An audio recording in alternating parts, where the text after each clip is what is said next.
გრიგოლ გეგელია ჩვენთან სტუდიაში. მოგესალმებით ბატონო. მოგესალმებით, საუბრობთ. ნუ არ ვიცი გზნობ თავს დაცულად, აგერ მუშაობს. შესანიშნავად დაცულადო. ასებსაც გამოიკვლევენ და აგერ ალყაში წავთ ყოფილი თავდაცვის მინისტრის სახლი. სინამდვილეში როგორ შევა დაუცველი იყო ხაზით ქვეყანაში სუსის ანგარიში რუსეთი არ არის ხსენებული, ჰიბრიდული საფრთხეები არის არნახულ სიმაღლეზე, მცოცავი ოკუპაცია, ეკონომიკური სტაგნაცია, პარტნიორების გარეშე ვართ დარჩენილი, არავინ აბსოლუტურად აღარ გვყავს ჩვენს მხარეს. და ერთ-ერთი მხარე, რომელიც ვითომ არის რეჟიმის მხარეს, და ისიც არ არის დიდად, არის ავტოკრატიები, რომელთაც ასევე არ აინტერესებთ ეს რეჟიმი. აი, ასეთი დაუცველი, მაპატით თუ გაგაწყვეტიეთ, ასეთი დაუცველი ქართველი ადამიანი არ ყოფილა არასოდეს ამ ქვეყნის ისტორიაში და ეს არის ისტორიული მოცემულობა, მაგრამ ისტორიული პირველია, როდესაც ამ მასშტაბის დაუცველობა გვახასიათებს სამწუხაროდ თანამედროვე ქართველებს და როგორც ჩანს, აი ფასების, ესე იგი, რაღაც ახალი ტერორი დაანონსა კობახიძე, ვითომ ფასების ზრდა ადარდებდეს. როგორც ჩანს, ამ ფასების ესე იგი გამოძება და მოკვლევა დაიწყო ბაჩუახალაიას სახლში. და აი ეს აჩვენს როგორ სეირში უნდათ რომ ვიცხოვროთ. არც ფასები არ აინტერესებს კობახიძეს, არც შიმშილი დავიხოცებით თუ არა ეგ არ აინტერესებს პირდაპირ ვთქვათ. მეორეც რამდენი ხანია პრემიერ-მინისტრია, არ ვახსენებ რამე სპიკერი იყო, უმრავლესობის ლიდერი იყო, პარლამენტი. რა თქმა უნდა, რასაკვირველია, უმრავლესობის თავმჯდომარე არ იყო, ხო, სპიკერიაც ვახსენებ არ იყო, პრემიერიც ეხლა გახდა გუშინ წინ.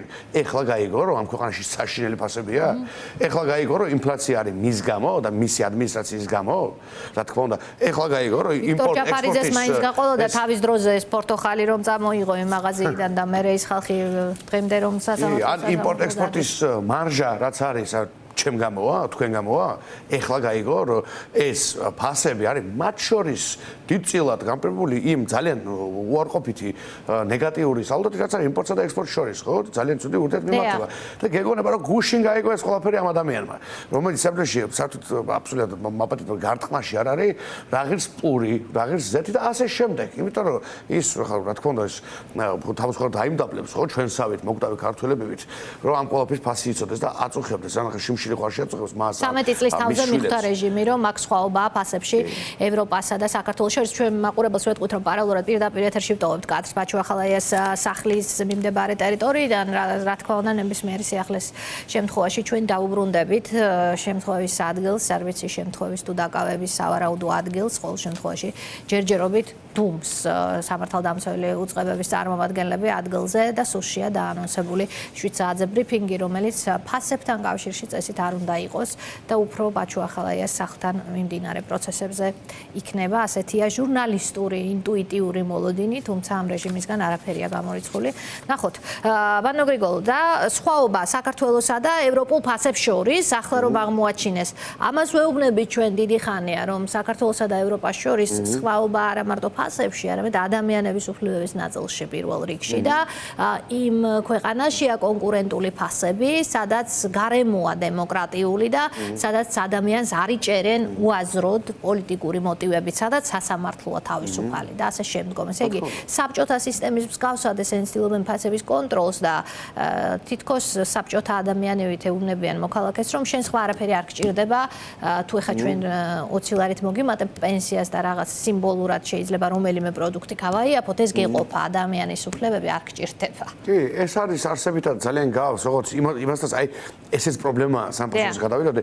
ის რაღაცებიც კი, ცუდი რაღაცებიც კი, რასაც უნდა მიბაძონ, ის ცუდიც კი სხვაგან უკეთესია და ამ ცუდის კიდევ უფრო გაცუდებული და გაუარესებული ვარიანტი არიან ქოცები. იმდენად ბანალურები არიან. აი ხა მხედველობაში მყავს ლუკაშენკოს რეჟიმი, ხო? რომელიც განუზომოდ უფრო წარმატებულია სოციალურ და ეკონომიკური თვალსაზრისით, ვიდრე ეს მავნებლები. იმიტომ ესენი ქმნიან ღატაკთა ავტოკრატიას. ანუ ეს არ არის პირამიდის სისტემა, თუნდაც ავტოკრატიული. თუნდაც ისეთი, რომელშიც უფლებები არ გვაქვს, სიტყვის თავისუფლება არ გვაქვს, სასამართლო არ გვაქვს, ინსტიტუტები არ გვაქვს, მაგრამ გვაქვს ეკონომიკური რაღაცა შანსი, ხო? აქ არც ეკონომიკური შანსი არ გაქვს.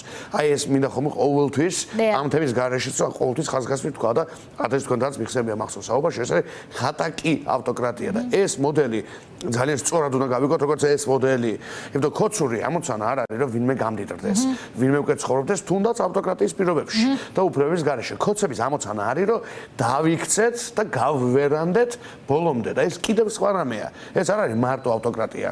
ეს არის ისევ და ისევ ავტოკრატია პლუს სიღარიბე, პლუს უმუშევრობა, პლუს უპერსპექტივობა, პლუს ემიგრაცია შესაბამისად, პლუს ქვეყნის დაცლა გონებრივი რესურსიდან, ახალგაზრდებისგან და ჩვენ გვახსოვს 2023 წელს 113,030 წლამდელი გავიდა ქვეყნიდან. ეს ნიშნავს, რომ ძალიან პროდუქტიული ასაკობრივი ჯგუფი, რომელმაც ახალი პროფესიები უნდა შექმნას, ახალი პროფესიონალები უნდა იყვნენ, ოჯახ ხდება ხშირ ადამიანი მაგ დროს, ხო, თქვათ რაღაცას აგებს, რაღაცას იწყებს, ბიზნესის დაწყებას ცდილობს, განათლებას იღებს, წიგნებს წერს. ეს ხალხი გადის. აი ეს არის ქოცური პროექტი საქართველოს ქართველების გარეშე, რაც უდრის ავტოკრატიას, უდრის ეკონომიკურ სიდუხჭირეს და უდრის აი იაფფასიან პოპულიზმს, რომელიც თან პოპულიზმიც არ არის და პრაქტიკაში არცოდაც არ წავა, ხო? რამეც კი არ გაიაფებენ. ეხლა ცოტა ხანი ამ თემაზე ილაპარაკებენ, რაღაცა ქულების დაწერა შეეცდებიან. როგორც ჩანს, რამდენიმე ბიზნესმენს დამატებით კიდევ ოფიციალურად შეავიწროებენ და ფასები დარჩება იგივე. ანუ ქართველი ადამიანისთვის არაფერი არ შეიცვლება, უბრალოდ ვიღაცა რაღაცა კატეგორია, მცირე კატეგორია, მაპატია სიტყვის, მაგრამ ამ სალაფავს დაეწაფება ამ პროპაგანდისტურ სალაფავს. და იტყვის, აი რა მაგარი პრემიერ-მინისტრი ყავს. კორუფცია გვადარდებდა? აგერ როგორ ესხმის თავს. ხო, მეტი არაა შემტერი, გაძეძგილია ის ნაწილიც ქართული ოცნების, რომელიც ჯერ კიდევ ძალაუფლებაშია და რომელიც ვითომ იმ მეორე სასამართლოს გაძეძგილია კორუფციით და ასე. პარლამენტში მილიონერების დათვლა საკმარისია ამისთვის. დიახ, ან მაგალითად იმის დათვლა, რამდენი 1000 euро საათი უკეთიათ ხელზე, რა მანქანები, რა სახლები, რა ავლა დიდება და ამასობაში ქართველი პენსიონერი არის უბედურ დღეშია, თუ ვინმე არ ეხმარება, არის უბედურ დღეში, ან არ ვიცი მე რაღაცა უნდა ლივლებდეს და ეთერული სხეული უნდა იყოს, რომელსაც არც შია, არც ცივა, არც ელემენტარი და 255 ლარი არის დასახელებული, როგორც საარსებო მინიმუმი წარმოიდგინეთ, ხო?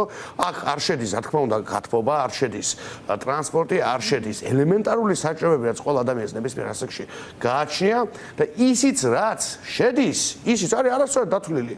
და ვერ გადარჩები 255 ლარად, უბრალოდ შეუძლებელი ამოცანა ფიზიკურად და თუ ეს შესაძლებელია, მაშინ რატო დაემატეს ამ მაპატიად და ღორებმა რატომ დაემატეს მაპატიო საზოგადოებამ ეს შეფასება, რატო დაემატეს 1200 ლარი, 13000 ლარიან ხელფასზე და 20 ლარი პენსიონერს.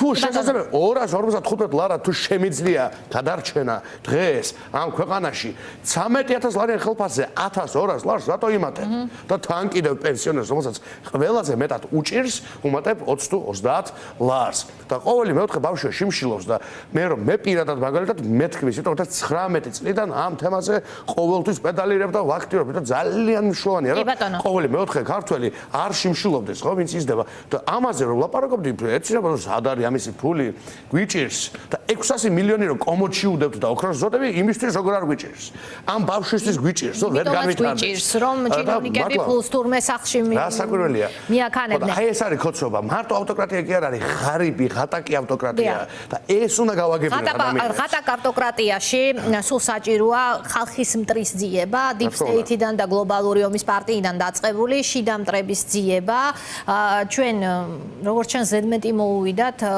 თავისიანების დაკავების ნიშამ ვერ იმუშავა სათანადოდ გრიგოლი ლუაშვილის დაკავებას გულისხმობ და ახლა ყოფილი თავდაცვის მინისტრის სახლსაც მიადგნენ ეს რაღაცნაირი ბალანსის პოლიტიკა აქვს რომ მან მარტო ჩვენიანებს კი არ ვიჭერთ თუ რაღაც გავსი არ ვიცი ყოველ შემთხვევაში რა მორი ვერსიას შეთხზავენ ბევრი გვინახავს საბურავების პირველ რესპუბლიკამდე ჩავლენ ეს ვიცით აი ამ კონსპიროლოგიით აუცილებლად ნოე რამიშვილს და ნოე ჟორდანიას მიადგებიან დღე-დღეზე ისეთი ტემპით მიდიან აუცილებლად მე გმადლობთ აწმებული რომ ესე იგი იმ ადმინისტრაციასაც აუცილებლად გამოიძებენ და შესაბამისად აი რის მცდელობას გავს ახლა ეს რას წვაღურებინებენ ეს არის ზუსტად იმის თობას თქვენ გბრძანეთ კითხვაში აბსოლუტურად სწორად იმ ვითარებაში როდესაც შენ ადამიანებს თავაზობ უუფლებობას უნარობას უპერსპექტივობას ამ ქვეყნიდან გაქცევას ამ ქვეყანაში ჭაობში ყოფნას როცა უბრალოდ ფორმალურადაც კი აღარ გინა, აი ადრე იყო წლები, ხო, გვახსოვს ძალიან კარგად. იყო წლები, როდესაც ფორმალურ კოშკებს მაინც აგებდნენ, ხო? ამბობდნენ, ასე ამბობდნენ, ისე რაღაცებს გვიხატავდნენ, რომ ჩვენ უნდა წავიდეთ ევროკავშირში, უნდა გქონდეს სამოჭებრო. ეხლა ამაზეც კი აღარ წავიდნენ. არა, აი ახლა მე ცოტა ხნით წავიდე მაკა ბოჭორიშვილის განცხადება, კონტაქტები გვაქვს ყველასთან, ვისაც სურს საქართველოსთან კავშირი, არაფერს ვკარგავთ ჩვენ. კაიკალას არ შევხვედრივალ და შეხვედრის არც დიდი სურვილი მაქვს. ეხლა წავიდე მაკა ბოჭორიშვილი რო ხარ. და სოფიოს ელაპარაკები, ასე იგი მაკა ბოჭორიშვილთან კონტაქტის სურვილისაც არ აქვს. ესე იგი რამდენი დაუკარგავს წარმოგიდგენთ საწოდავი საერთაშორისო თანამეგობრობა, რომ მაკასთან არ სურთ კონტაქტი. და ეს მაკა, როდესაც არის ვინმე მაკა, როდესაც არის პატარა სახელმწიფო საგარეო საქმეთა მინისტრი, იმ პატარა სახელმწიფოს, რომელიც ნაწილიც არის ოკუპირებული, რომელშიც არის სისტემური სიღატაკე, რომელსაც აქვს ექსისტენციური გამოწვევები. ძალიან მარტივად ხვალ ვიქნებით თუ არ სუვერენული, ეგ არ ვიცით. აი ეგეთი სახელმწიფოს საგარეო საქმეთა მინისტრი საუბრობს და გეგონება რომ იყოს ამერიკის სახელმწიფო მდივანი და ამერიკის სახელმწიფო მდივანიც რო იყოს და აი ეს სისულელე წამობოდოს, ესეც კი დაუშვებელი იქნებოდა, ხო, რომ იყოს მსოფლიოს პირველი დიპლომატი, თქვა და როცა არავინ არ არის და უნდა იცოდეს წესით, ხო, ამ რეჯკო აქვს, იცოდეს რომ გლობალურ სქემაში არავინ არ არის. არავინ არ არის, because არაფერს არ შვება რომ რამე იყოს. პირიქით დარბის თურქმენეთიდან უნგრეთამდე და უკან მაქსიმუმ ბაქოში თუ გააჩერა და იქ ვინმე ხელი ჩამოართვა, ხო, აი ეს არის საგარეო პოლიტიკური აბსოლუტური ესე იგი რაღაცა ტრიუმფი. ეს კატასტროფა არის, ხო, რაც დაგვემართა და ამიტომაც არის სწორედ თქვენს წინა კითხვასაც დაუბრუნდე, ამიტომ არის სწორედ, რომ ხალხს რომელსაც სთავაზობ უუფლებობას და უყველაფრობას, შიმშილს და თან დემოკრატიის და ყველაფრის გარეშე, ანუ არც დემოკრატია, არც უფლებები, არც ინსტიტუტები, არც სასამართლო, არც პური დარჩა სანახაობა.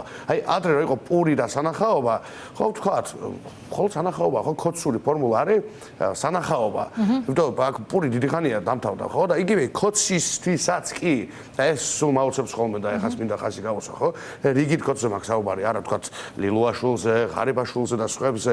აი, რიგითი ქოცისთვის.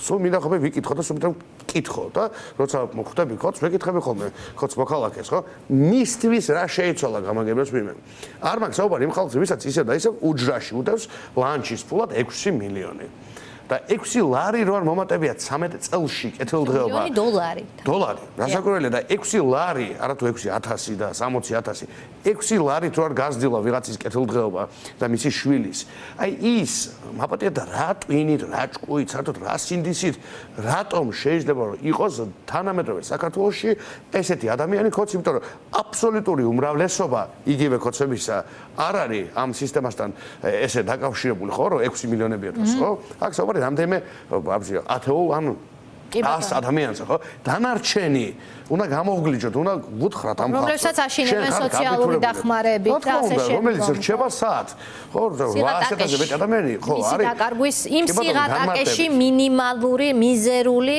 პურის ყოველდღიური მიღების დაკარგვის რისკის წინაშე აყენებს მას პოლიტიკური რეჟიმი აბსოლუტურად მაგას სოციოეკონომიკური თეორიის ენაზე ქვია სიღარიბის მახე ეს ხალხი და მე არ ვამბობ რომ ვინც ამ კატეგორიაში ხვდება რომ ქართულსაც აცებს ყველა ხვას არც თქვენ ამბობთ მაგას ხადია და არც მე მაგრამ ბელს აშინებენ ამით და აიძულებენ რომ ხმამისზე შესაბამისად და ეს ხალხი ეს კატეგორია ვინც ამის გამო შინდება და ხმას აძლევს რჩება სიღარიბის მახეში იმიტომ რომ ეს არის კვერცხის და ქათმის დილემასავით არის ხო სანამ ჩვენ ქოცურ რეჟიმს არ მოვიშოთ მშვიდობიანად ჩვენ ვიცხოვრებთ სიღარიბეში უპოვარ მდგომარეობაში უპერსპექტივოდ არც დემოკრატია გვექნება და არც პური გვექნება აი ესეთი სანახაობები რომელიც აი ახლა ტეხურის ქუჩაზე ხდება ვაკეს აბურთალოს რაიონში და ეს უნდა დამთავრდეს ჩვენ გვჭირდება ამბიციური ამბები და ეხლა ეს უნდა ამბიციური ამბები უნდა გადადეს ეთერში ყველგან ხო კარგ ქვეყანაში რაღაც ახალი უნდა ხდებოდეს იქნებოდეს